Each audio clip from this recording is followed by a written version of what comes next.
Hello, it's Paul Chek. Welcome back to my video blogs. We're still working on the concept of core values this month at the Chek Institute. So today I thought I'd talk about Dr. Happy and my core values and just share a little bit about with you how I organize my day around the concept of Dr. Quiet and maybe just touch a little bit more on why Dr. Quiet is so important. So let's have a look at my little diagram. What you see here is the Tai Chi symbol. This represents yin. This represents yang. Yang converts to yin. Yin converts to yang. So we take the feminine principle and the masculine principle. Then if you were to map that out as it would show up on an electronic oscilloscope or device that measures the flow of current, you would get a potential like this. So this would represent the negative, and that would represent the positive aspects of a wave cycle. So what we notice here is I've drawn a line through it. So just like if you're looking at an electrocardiograph, someone's heartbeat or electrocardiogram, the electrical activity of the heart, you would see their heart would be beating, it would keep going, but the flat line would be what you see when someone dies, which would be, shall we call it zero. In other words, there's no more electrical charge, so there's no more oscillation between the polarities of yin and yang. You go to pure potential. You enter Dr. Quiet full on. Isn't that exciting? Mm-hmm. So what I'm showing you here is that we get maximum energy accumulation by going closer and closer to that line. Anything here is borrowed energy from the natural rest state of the universe, which is zero. So you look into quantum physics or people like Stephen Hawking's, there's plenty of research showing that the universe emerges really from zero or a zero-point field, however you want to look at it. So if you look into black hole physiology, you'll find things on that. But the point is that when we get to here, we're at maximum energy accumulation. If you think of it as a pendulum swinging, if your pendulum's at a dead stop, it's everywhere and nowhere in space at the same time. And if you look at the work of Itzhak Ventov, he explains that. So stillness turns out to be the point at which we get maximum energy accumulation. Remember, when we're bringing energy in, we have more capacity both to work out and we have more anabolic capacity, which means the power to heal and grow ourselves. So when we're using Dr. Quiet, our goal is knowing that there's different scales of activity, right? If you're sitting and relaxing and reading a book, you may consider that a Dr. Quiet activity, as I'll show you I do too, but there's still activity here. So if you're reading a book, you're going to be thinking, and remember the brain uses 80% of the available blood sugar at any given time it's cognitively engaged. So thinking can be very, very exhausting to the body. But then what are you thinking about? What are you reading about? Are you reading for a test and you're stressed? That wouldn't be very Dr. Quiet. That would fall into Dr. Movement.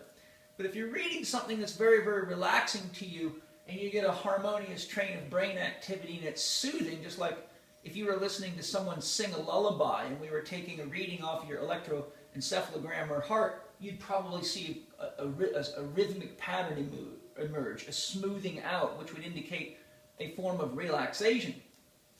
So knowing that the smoother and the more rhythmical the activity is, and the more like a lullaby the activity is, the more we're going into the zone of Dr. Quiet. We're getting into harmony where energy accumulation becomes more effective.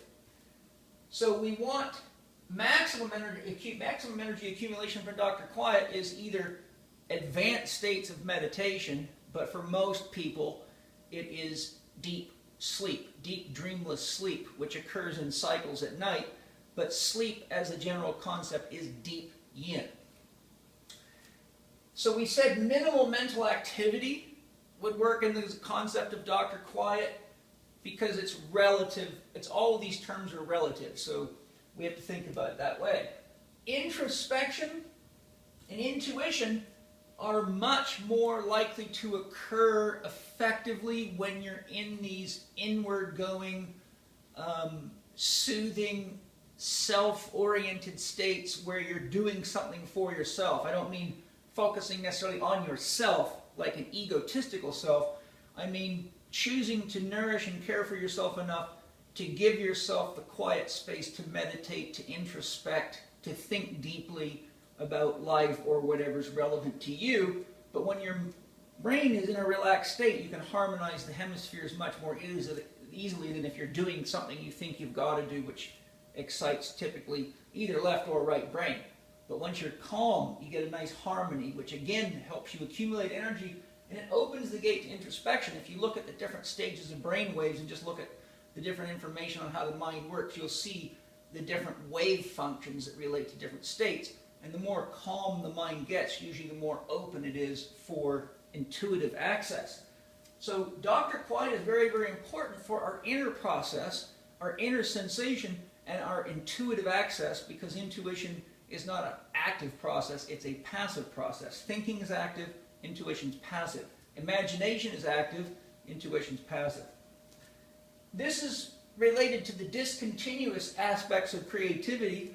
Amit Goswami talks all about this in his book on creativity, as do others, but the key thing here is that when you're really trying to create something of any significance, there are periods of discontinuous activity.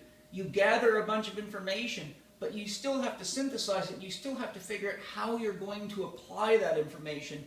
And oftentimes the amount of information and the need for synthesis is so great that one reaches a mental impasse where you cannot see how all of it fits together with your physical eyes or your intellectual brain, and we are forced into a period of digestion.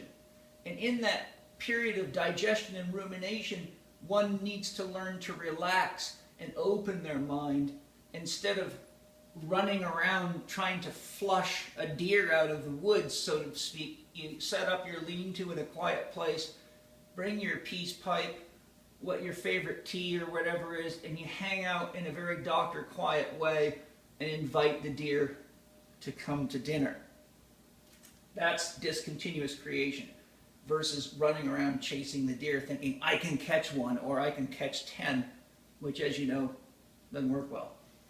Unless you can run extremely fast with great agility. You could shoot him, but that's way up in you know, high energy, doctor movement, way out there workout. That's CrossFit ass kicker stuff. So here's my pattern, my Dr. Quiet. Well, my goal is to get into bed by 10:30 every night. 10 o'clock I do better on. 10:30 is usually more realistic for me, somewhere right in there. I have to pretty much every day, I choose to get up around 6 o'clock, sometimes a little earlier, sometimes 10, 15 minutes later, depending on how I feel.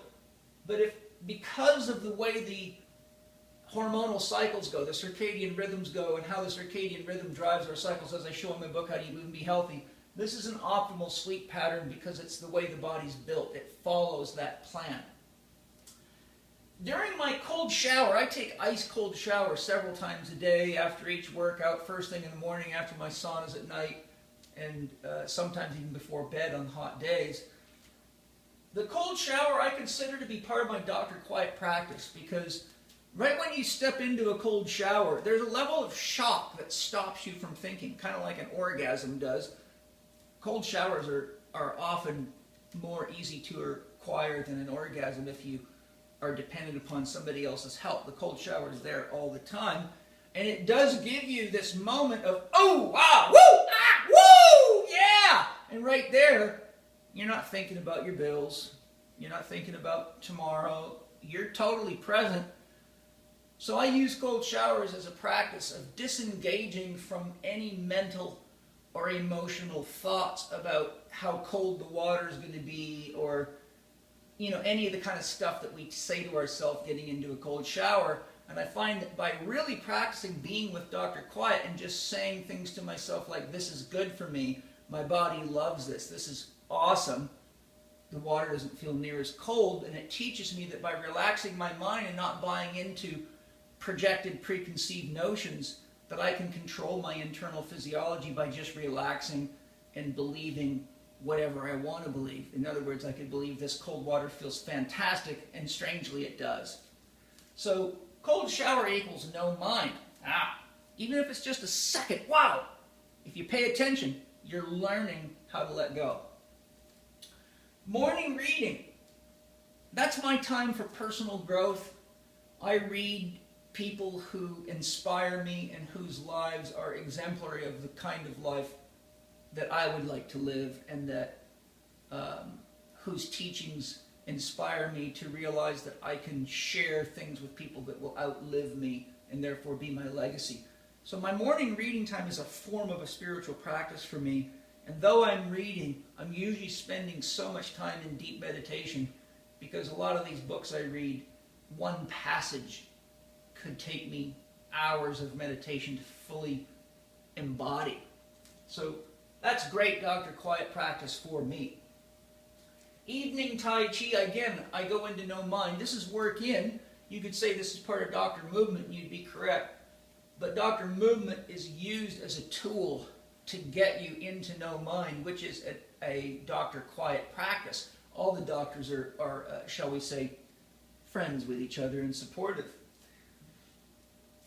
After Tai Chi is over, I typically spend a lot of my evenings, I would say, 4 out of 7 nights a week, doing a piece of art.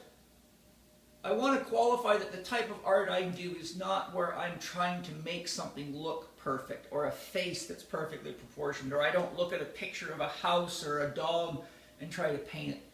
I do art by completely letting go. Usually haven't got a clue what I'm going to draw. I let my soul guide me, choose the colors, the shapes, the forms, just like when I do my Tai Chi with the nature spirits, and I let the nature spirits and the tree spirits show me how to move my spirit based on their wisdom, and it's quite beautiful. I just let spirit, the art spirit, move my brush and choose my colors, and I have to go into a very deep meditative state to feel the consciousness of either the plant spirits around me or my own soul moving through me. But it's an amazing practice, and as long as you don't have any judgment for the outcome, you can go into very deep, relaxing meditative states that are not only deep and relaxing, but produce a huge amount of joy. There's something magical about letting go of needing to have a specific outcome and painting what feels good for no other reason than because the color's exciting, the shapes are exciting, and it's just neat to be a kid again. So that really is an overview of some brief concepts on Dr. Quiet, and just a little touch on how I use that in my own life. I hope you found it helpful. Look forward to sharing more with you soon. You can learn a lot about working in and all those concepts in my book, The Last 4 Doctors You'll Ever Need, How to Get Healthy Now. It's a multimedia ebook with video and audio clips. And you can also see my book, How to Eat, Move, and Be Healthy. There's a lot of information there. I'm sure those 2 resources will give you a good start. I look forward to sharing more with you soon.